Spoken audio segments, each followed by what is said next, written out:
दोस्तों, भारत पूरी दुनिया में अपनी डायवर्सिटी के लिए जाना जाता है। ये डायवर्सिटी सिर्फ क्लाइमेट में ही नहीं, बल्कि भाषा, बोली और खान पान में भी देखने को मिलती है। ये तो हम सब जानते हैं कि भारत राज्यों का संघ है। हर राज्य अपने अपने में अलग विशेषता को संजोए हुए है।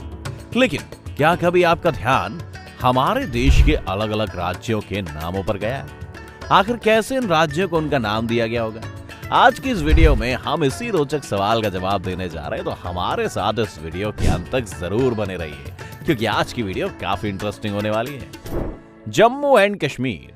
अगर आप भारत का नक्शा देखेंगे तो सबसे ऊपर जम्मू एंड कश्मीर राज्य को पाएंगे। ये राज्य अपने नाम की तरह बेहद खूबसूरत है। इस राज्य को बहुत टाइम पहले ऋषि कश्यप की घाटी के नाम से जाना जाता था। इन्हीं के नाम से ही इस घाटी का कश्मीर नाम रख दिया गया।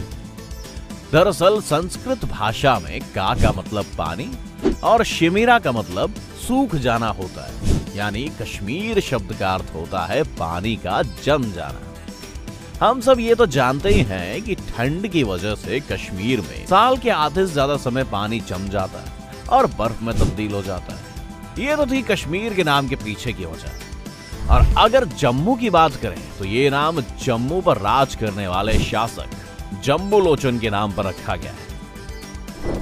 हिमाचल प्रदेश। अगर हिमाचल के नाम के पीछे की कहानी जाननी हो दोस्तों, तो वो बहुत ही सरल है। बर्फीले पहाड़ों का घर माने जाने वाले हिमाचल प्रदेश में अगर हिम शब्द पर गौर करें तो इसका मतलब होता है बर्फ, और विशाल पर्वत यानी आंचल, तो हिमाचल यानी ऐसी जगह जिसे बर्फ का पर्वत कहा जाए। पंजाब। और हम सब ये तो जानते ही हैं कि पंजाब को 5 नदियों की भूमि के रूप में जाना जाता है, क्योंकि यहाँ 5 नदियां बहती हैं। अगर पंजाब शब्द की बात करें तो पंजाब को एक इंडो ईरानियन शब्द है। पंज का मतलब 5 होता है और आब का मतलब होता है पानी।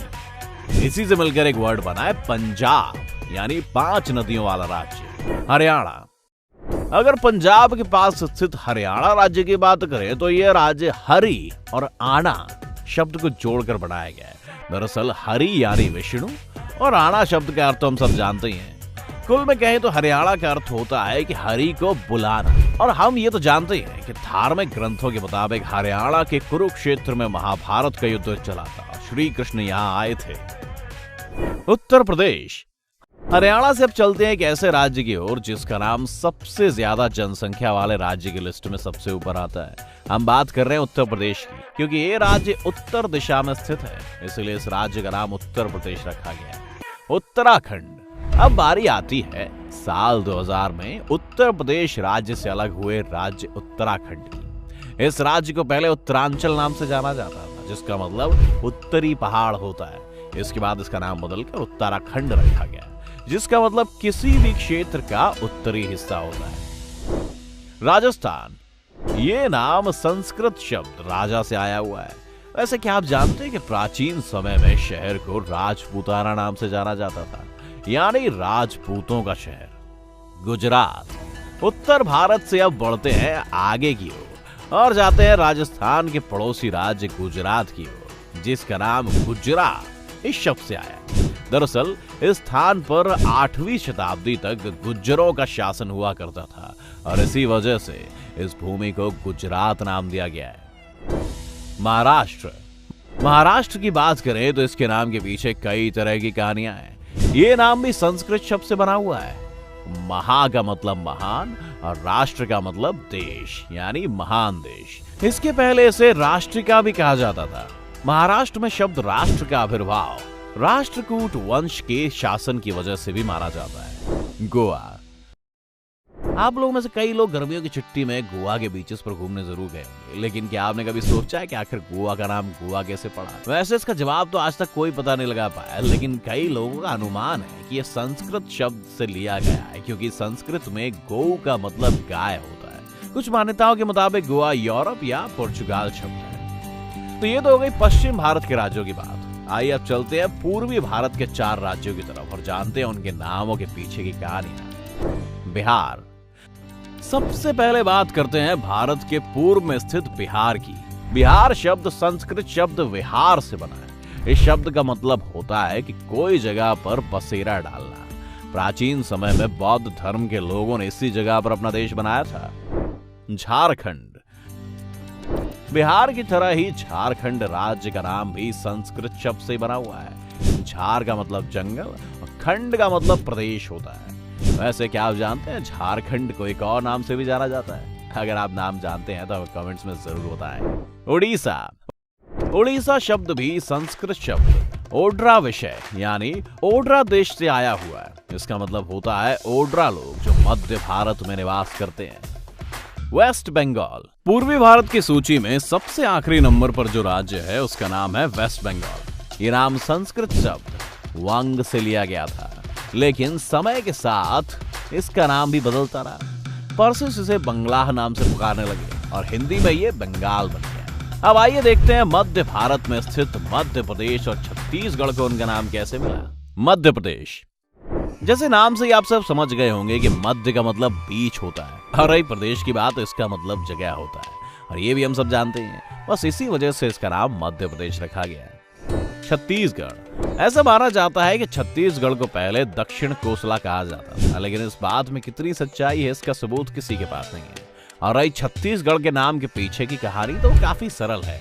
इसमें 36 किले मौजूद है, इसीलिए इसे आज हम छत्तीसगढ़ के नाम से जानते हैं।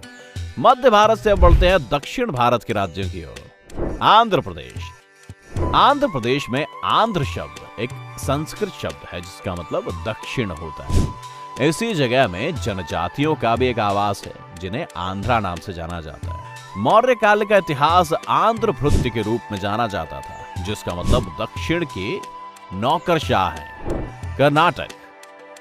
कर्नाटक शब्द का निर्माण करु से हुआ है। इसका मतलब गगनचुंबी होता है। ये दक्कन पठार का क्षेत्र है जो काफी ऊंचा क्षेत्र हुआ करता था। बस इसी के चलते इस जगह को कर्नाटक नाम दिया गया था। केरला। इस नाम के साथ भी एक सांस्कृतिक मत जुड़ा हुआ है। संस्कृत में केरला का मतलब एक जुड़ी हुई भूमि होता है, इसीलिए यह कहना गलत नहीं होगा कि केरला समुद्र से निकली आकृतिक भूमि है, क्योंकि यह समुद्र के किनारे में स्थित है। तेलंगाना। तेलंगाना राज्य का नाम त्रिलंग शब्द से बना हुआ है। इसका मतलब शिव के 3 लिंग होता है। तमिलनाडु। तमिलनाडु में तमिल का मतलब होता है मीठा शरबत और नाडु एक तमिल भाषा का शब्द है जिसका अर्थ जन्मभूमि या देश होता है, यानी तमिलनाडु का मतलब तमिलों का घर होता है। आखिरी में बात करते हैं उत्तर पूर्वी में स्थित 7 बहनों के नामों की उत्पत्ति की कहानी की ओर। अरुणाचल प्रदेश। अरुणाचल प्रदेश नाम की उत्पत्ति अरुण शब्द से हुई है, जिसका मतलब सुबह की ज्योति, और आंचल जो कि पहाड़ होता है, यानी एक ऐसी जगह जिसका मतलब सुबह की ज्योति का पहाड़ होता है। मेघालय।